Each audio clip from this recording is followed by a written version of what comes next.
Welcome to Plugged In, Exploring Energy, a podcast miniseries with Constellation, where we explore the evolving landscape of energy solutions. I'm your host, Chuck Hanna, Vice President of National Accounts and Solutions at Constellation. In each episode, we bring industry leaders and experts to discuss the latest innovations, challenges, and opportunities in the energy sector. Welcome. On this episode, we're going to discuss the evolution of corporate sustainability goals and how customers are evolving their approaches to meeting clean energy goals. I'd like to welcome Pat Lynch from CBRE. Pat, thanks so much for joining us today. And I'd like to turn it over to you to start with just giving us an introduction in terms of your background, your role, and your company. Thanks for having me, Chuck. I'm really looking forward to this. So Pat Lynch, I'm based in Denver, Colorado, been here for 25 years.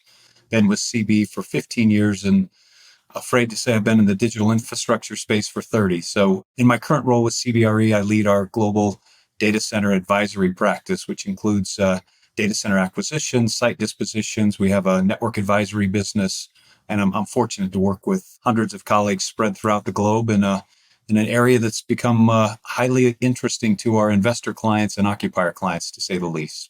Yeah, that's exciting. You're at the forefront of everything we see in all the headlines in the news. So we're very anxious to better understand what you're seeing out there and how it can help others.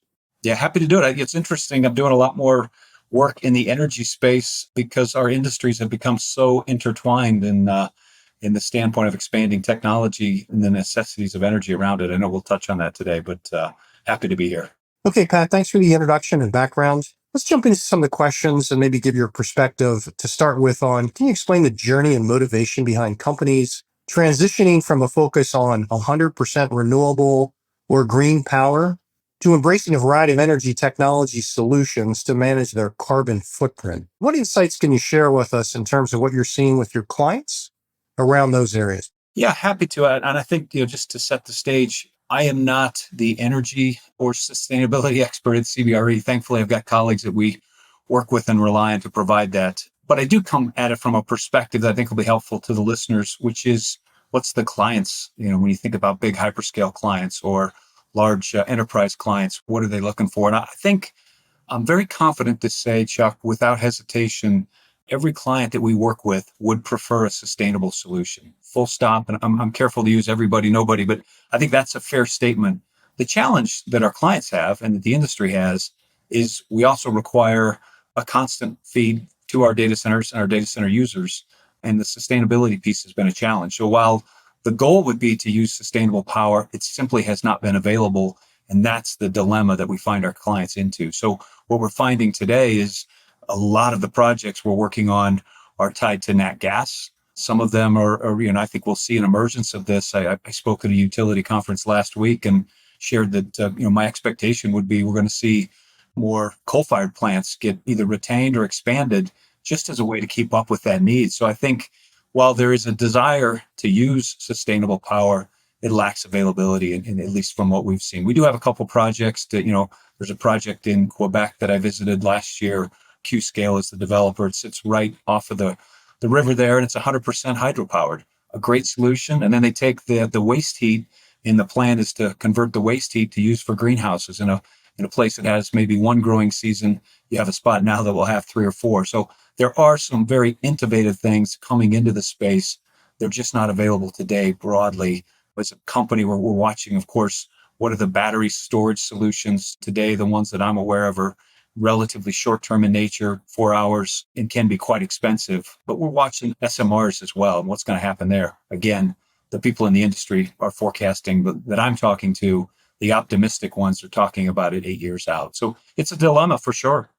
Yeah, you've shared some of the challenges and opportunities in terms of the data center development business around the availability of generation of any types. Even though a lot of your clients may be interested in sustainable solutions, as you described, what are other key challenges and opportunities that you're dealing with as you develop these very large, powerful facilities in terms of the data centers for your clients? Can you give us kind of a broader overview in terms of how that market looks with everything we're reading around this expansion and need for this type of data economy? What's your insights you can share there in terms of beyond just the power side? Yeah, I do think the power is maybe 1, 2, and 3, if you will. So Yeah. I'm going to try and answer your question, but I suspect it will come back to power. We used to think about fiber being a problem. The size of these facilities, we found that oftentimes the fiber is no longer the challenge, and the fiber providers will quickly build because the occupiers are Fortune 20 clients with great balance sheets, and the development process is 3 years out. So there's plenty of time to get the fiber there. So the fiber solution has been often addressed. You still have challenges if you're looking in very remote areas, north central US or something like that. But fiber is important, but not as big a problem as it used to be. When I think about it, maybe turning the question a little bit around to the decision process our clients are using, we've been saying for 18, 24 months, Chuck, the process for our enterprise clients have moved, and our development clients. It's no longer about bringing power to the site, right? And that's what we spent the last 25, 30 years doing. Now it's about bringing the site to the power. And that's why you're seeing announcements in Louisiana, Indiana, Pennsylvania, places where our clients can find access to significant amounts of power. And I think the other big change is the size. I've caught myself a couple times talking to potential developers or potential site owners and saying, you only have access to 20 megawatts. It's not going to be big enough. It was 3 years ago, that was an ideal site. So the dynamics of the client size has changed. And then the acceptance broadly of, I'm simply not going to be able to continue to just build these sites in Northern Virginia or Silicon Valley. I've got to look elsewhere for a variety of reasons. But unfortunately, or fortunately, depending on how you want to look at it, they still come back to the power question. Let's kind of shift the questions. Let's talk about some areas around innovation. What are some of the innovations in building design that help with efficiency, water use, and other areas that may roll into meeting sustainability goals? There's a tremendous amount of effort, and has been candidly for several years, about how do we create a more efficient use within our facilities, and that will continue, and we'll continue to get better and smarter about it. I think, again, I shared at the start of the call my time in the space. I can remember 30 years ago when I was in the corporate world working for a telecom company, and we built a headquarters facility that was part of my responsibility, and there's a data center, as there always was back then, within the facility. And there was no thing as cloud computing. So I had a server dedicated to lease administration for my portfolio, and it operated roughly 8 to 5, and it operated at less than 10% of the total capacity. It was incredibly inefficient, but at the time we didn't know any better, and there wasn't cloud computing. There wasn't some of the shared things that now have made us much more efficient. So at a very simplistic level, I look back and think, gosh, we've made huge, huge steps in the right direction.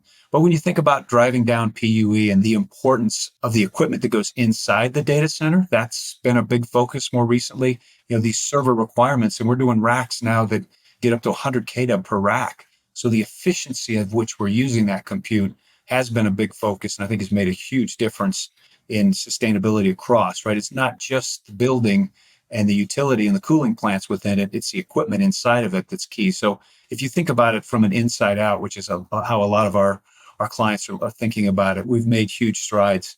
I think it's going forward. You're looking at liquid cooling somewhat out of necessity, given the densities of these racks, but also driving more efficient use of the space that has been and will continue to be a big focus for ourselves and our clients. And then, looking at other different things, alternatives to diesel fuel within your backup systems. A lot of conversations going on about that.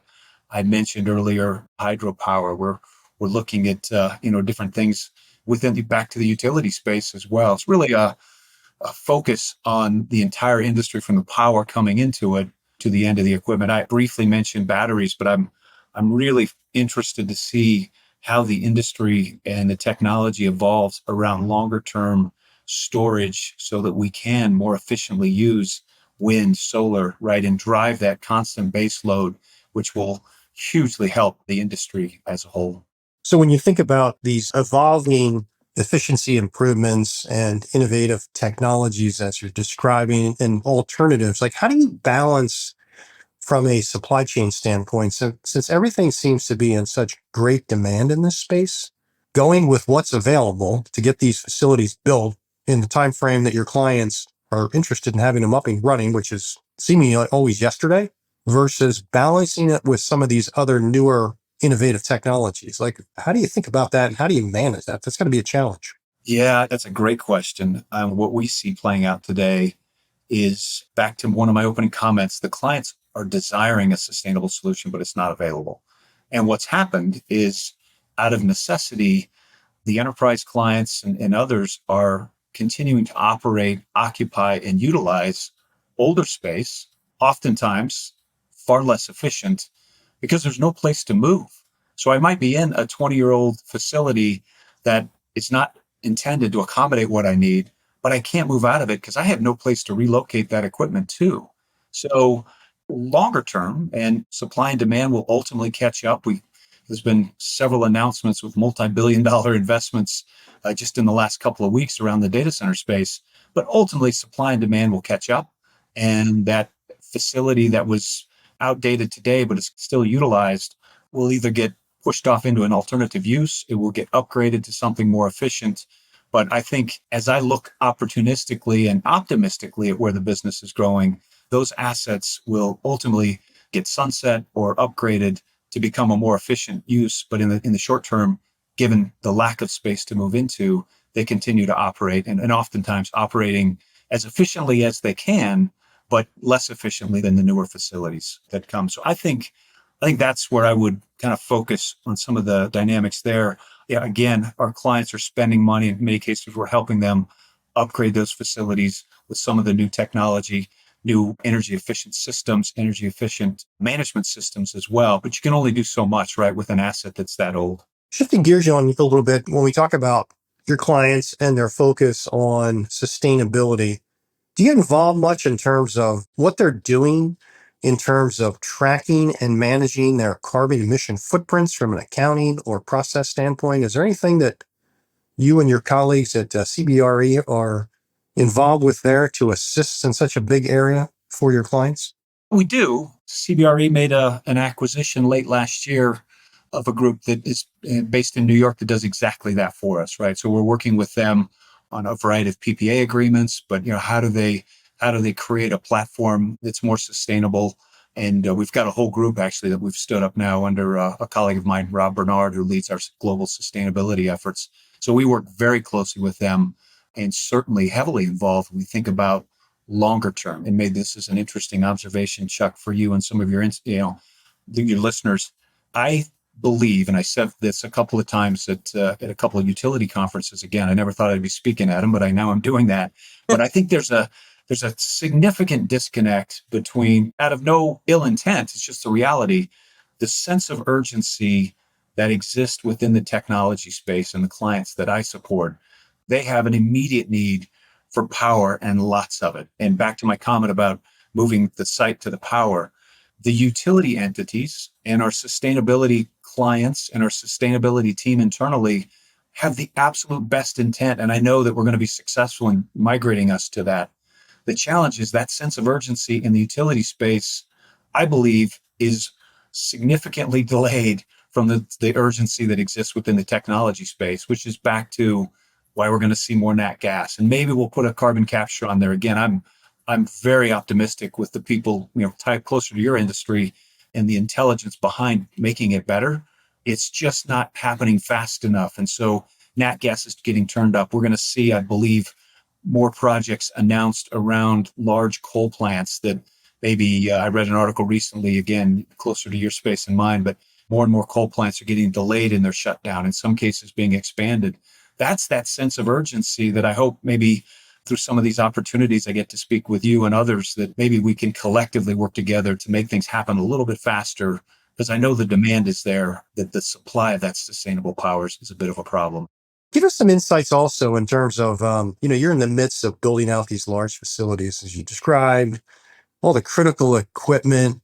Who are the key stakeholders that you're interfacing with most, in addition to your clients, to enable this? And what are the biggest constraints in terms of evolving these facilities, given some of the demands from the clients from a timing standpoint and the other issues? Who are some of the other stakeholders that you're working with to enable all this to happen, if you can share that?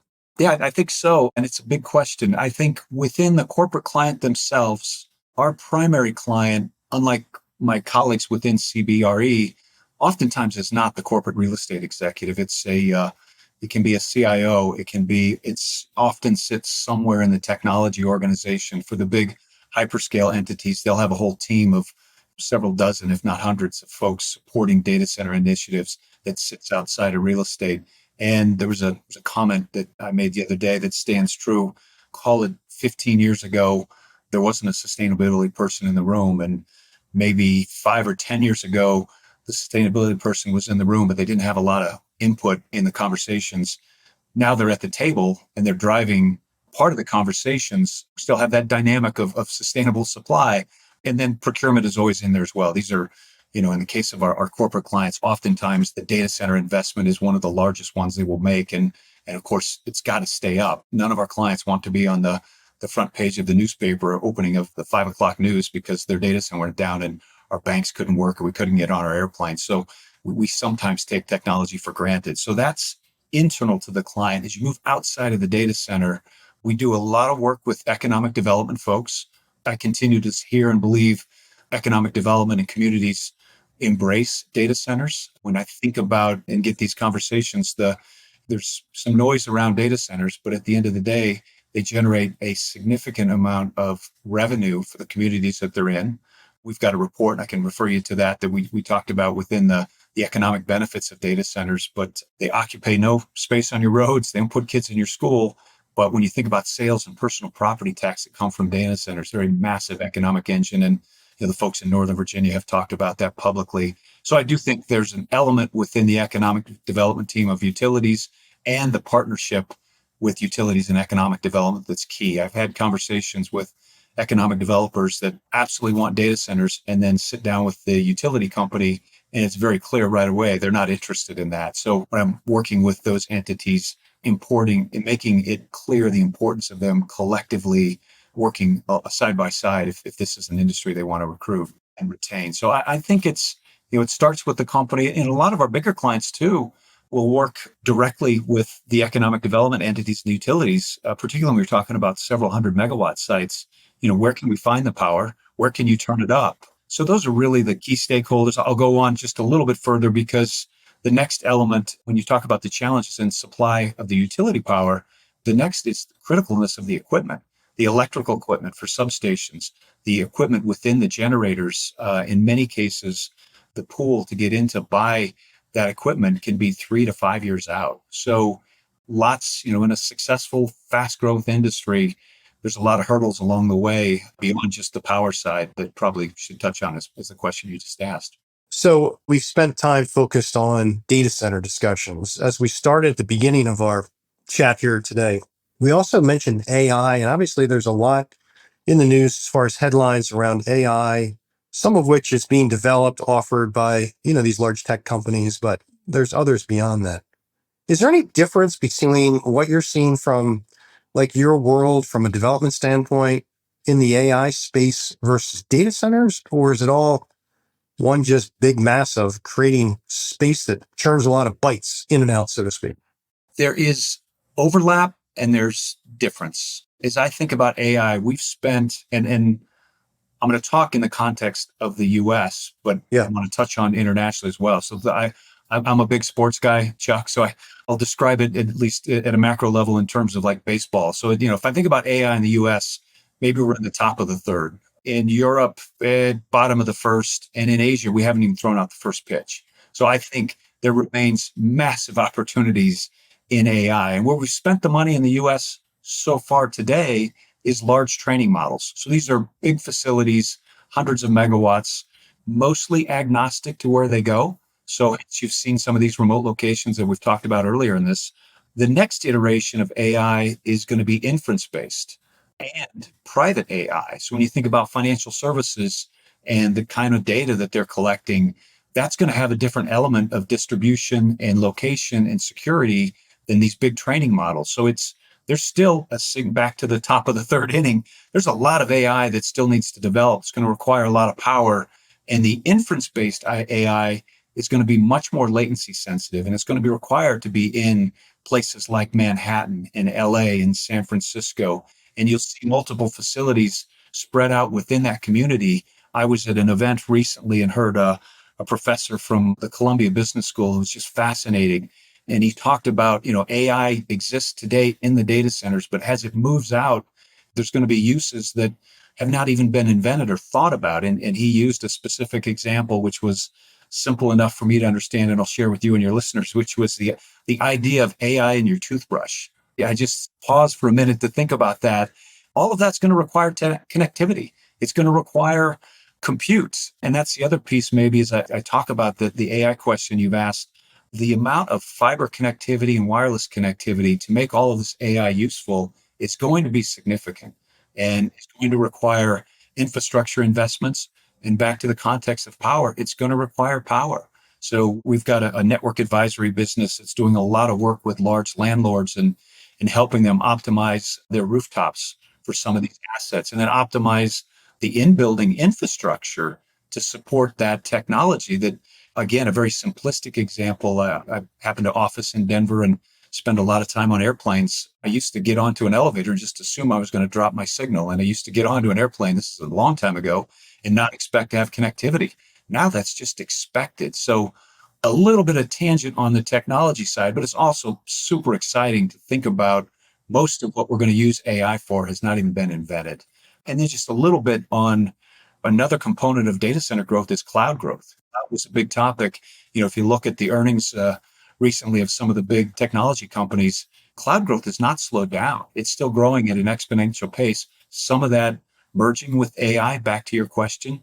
And then I think the last piece of that is tying that into the enterprise model. You think about these big banks and their compute needs. And what we've seen happen with some of our enterprise clients is the data center space that's available is being eaten up very quickly by very large technology companies. Think Fortune 20. And so I might be a bank and I need to expand my footprint. And 5 or 10 years ago, I sold my corporate data center and went to colo. I think we're going to see an emergence, a reemergence of some of the enterprise clients doing maybe built to suit or turnkey data centers, not because they want to be back in the data center space, but they kind of have to be to control their destiny for the technology, which is, another piece that I think about is technology has become integral to every business that we have and operate. You can't run a landscaping business without technology to send your invoices, to control your crew and everything else. So it's all around us. It's going to continue to grow, and it's just super exciting. So another question, we run into what we refer to as a ramp schedule. It seems like a lot of these large data centers, AI facilities, they have this very large expected demand, but it doesn't occur on day one, obviously. So there's usually a ramp in schedule that takes oftentimes months, if not many years to get up to. What's your role in terms of how that evolves? Does that change anything you're doing throughout that process? Or once these data centers are up and running, are you in and out, or do you continue to be involved as they ramp up? Any insights you can share there, Pat? Yeah, sure can. And we are involved, Chuck. I think on the front end, the ramps, it used to be multiple years. The top goal was maybe 20 megawatts. Today, we've got clients that are looking for gigawatt campuses. So the ramp piece is critical important because it's also part of our conversation with the utility provider. How much power do you have today? How much will I have in 24 months? And where do I tap out at? So whether our clients are buying the site or leasing the site, that ramp up is a key part of the conversation. And then the other component of that is when I think about 5 years ago, 10 years ago, it would take years to get up to that ramp. But a combination of AI and emerging cloud requirements, the ramps that we're seeing from our clients, whether that's in the hyperscale world or in the enterprise world, are happening way faster. And oftentimes our clients' ramp is ahead of what the utility company can be and maybe the developer can be to get the power there. So it's been a fascinating and probably one of the bigger changes that I've seen in the last 10 years is the speed at which that ramp is. And oftentimes not capped by the requirement of our client, but capped by the availability of power either to the site or from the utility provider. All right, I got a couple more questions for you. Obviously, you got a long career doing this, which is very, very impressive, and appreciate your insights. And you've probably been to every data center location or near everyone that's out there. So what's your favorite data center location? Where would you suggest we go? Loudoun County, or what do you like out there?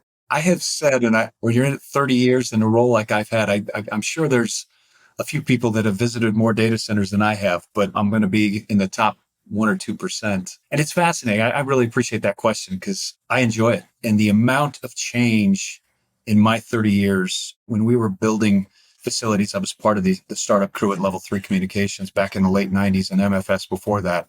We were building 6 and 7 kW racks. And I can remember people saying, you're never going to use that, right? And I mentioned earlier, we're now doing 100 kW racks. The efficiency of these facilities, it's been fascinating.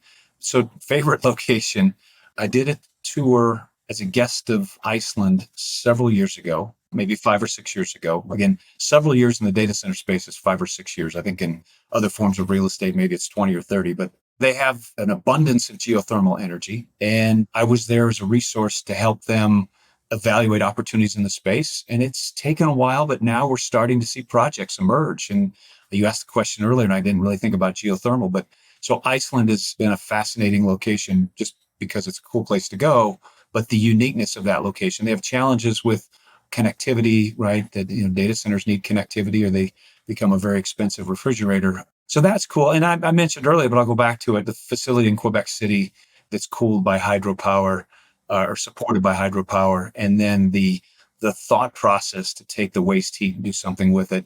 We've got clients in Germany doing similar things. Germany's probably, Europe broadly, I think is a little ahead of the US relative to sustainability, somewhat driven by requirements and legislation. But Germany has some really interesting things with waste heat that I think the rest of us in the industry are going to learn from and benefit from there. And then less about efficiency and more just about pure requirements. Opportunity to tour some facilities in Tokyo, and you just look at a city with the densities that they have. And it's amazing how innovative the industry can be when they have to be. If you talk to somebody now that's going to be, I need a minimum of 24-foot clear ceiling heights. And you go down this list with the engineers. And the reality is oftentimes in Japan, certainly when you're looking at facilities in the city, that's simply not available. So you see some really innovative engineering work done to make what you have work. And I truly enjoy that. It's something within the industry that I've got to see. Yeah, that's really interesting. Obviously, we have a great relationship with you and the CBRE team and company, which we're very, very grateful for. And, we're very complimentary in terms of you being on the client side and meeting their needs in terms of the facilities and everything that goes into that, as we described. Our role, obviously, is to provide, the power supply, the sustainable / carbon-free offerings that we're big into, the efficiency and other solutions to help you and your clients meet those goals. And then the other thing that you talked about, which ties in well, is, this immediate need for power, right? So we announced just a few weeks ago, early part of the year, that we're going to acquire the Calpine business, which is a large generation natural gas-fired business primarily, with some other renewable resources, including geothermal, California, as well as others, which we think is going to position us well to meet a lot of the needs you described in terms of nearer-term power requirements, in addition to the sustainability. So I think that, again, there's a lot of good solutions we have that fit well with what you and your clients are looking to do, just to kind of give our audience a better understanding in terms of how we're working together and what a great partnership we have. And I thank you for that. I couldn't agree more, Chuck. I think I've had the pleasure of speaking with some of your colleagues and some of the best and brightest. I know we're going to get to this, but that's the optimism that I share. And I'm a very optimistic person. I think the right people are focused on this. There's so many smart individuals, smart companies that are focused on the solutions that the clients need. And we will fill this short-term supply gap and we'll improve and we'll get better. And I'm just very optimistic about, again, the talent of the people that we get to work with on your side. And, where we can create value is these kinds of conversations. Where is that demand and what are people looking for? And we've had those conversations and it's really exciting to see how this is going to play out. Yeah, and I think that both CBRE as well as Constellation are at the forefront of this data economy. And the way we see it, with the work we do with you, as well as the end use customers, is this is critical, not just to the data economy, but also to, the overall national security of the country. And we, as a large nuclear operator, the largest in the US, operating these critical infrastructure assets, are very keenly focused on the national security around not just that, but the overall country. So anyway, I think that's another area that we're very aligned and will continue to work with you. So Yeah, and in a strange way, and I've said this a couple of times, as somebody that survived the overbuild of the networks back in the early 2000s and the Yeah. demise of many companies and certainly overinvesting, back then, Chuck, there was no throttle, if you will. A company could invest, private equity want to invest a couple billion, you go put a shovel in the ground, you start building network. That didn't end well. And I'm often asked by some of the financial investors in the space and some of our clients about the risk of overbuild. And certainly that exists. I'm not suggesting, but in an interesting way, I do think some of the power challenges and the discipline that the industry, the utility industry, and you all have, has been a little bit of a throttle to, again, somewhat in a good way, to help us potentially avoid a significant overbuild. Do I want a lot more power? And, I always say our clients want power now, they want it clean and they want it cheap. That's not available. But that little bit of a throttle has some benefits to it. And I just maybe worth sharing on the call here is an observation to you and your listeners. Well, thanks for that feedback. What else do you see out there that I didn't ask you about that you want to give our listening audience some insights in terms of what to be prepared for? Anything else you share with us? I'm going to think about it from our client's perspective. And I get really excited. I shared the AI and toothbrush thing, which is a little silly, but real. But think about our healthcare, think about, our banking, think about the technology that exists within our cars and our homes. Much of what we're going to need in the technology space is going to be super cool, and it hasn't been invented. But we need the infrastructure, not just data centers, but network to support it. So that is a piece that I get pretty passionate about. And I think it's, interesting to watch as we think about where the industry's going. And I know Constellation, I know CBRE, and I know for a fact every one of our clients wants to do this in a sustainable way. And I get really excited when I talk to you guys and hear some of the technology that's coming out. And I know that we're going to get there. And I think, on a somewhat of a personal note, I was fortunate and blessed 30 days ago to have my first grandchild, a beautiful granddaughter, Olivia James. And I want this to all work, right? I want this technology to evolve. I want it to evolve safely. And what we're all doing and our clients are all doing is a component of that. And then the last piece, which I think has maybe somewhat been overlooked, but the importance of technology, not just in making our lives more convenient, but AI and security and all of the things that come around it. It's amazing to see how it plays out. I was talking to a colleague that's in my age bracket the other day, and a guy that just turned 60 can remember the Jetsons as I was growing up. And it's amazing how how I think back about that. And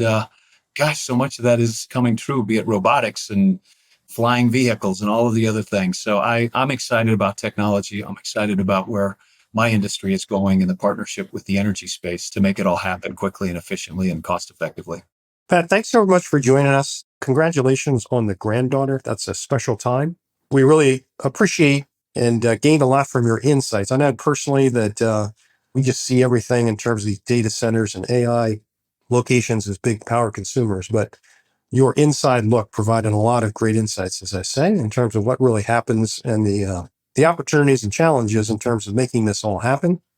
So it's been great. And in addition to that, we wrap up here. I'll probably get online and look for a data center destination vacation in Iceland. Check out some of that geothermal and see what I can find. So thanks again for joining us. Chuck, it's a pleasure. Thanks for having me. You might want to do that in the summertime, but I'll let you decide that. And thanks again. This is Deborah Channel from Smart Energy Decisions. We're really thrilled to have Constellation as part of Smart Energy Voices. I want to thank Chuck Hannah and the team from Constellation for making this miniseries possible. And as always, thank you to our listeners for being part of the Smart Energy Decisions community. If you enjoyed the episode, you can subscribe to the podcast on your preferred platform, and don't forget to tell your colleagues and peers about it too. To learn about how you can become part of our online and in-person content, visit our website at smartenergydecisions.com. We're always excited to share these presentations from leaders of the energy transition.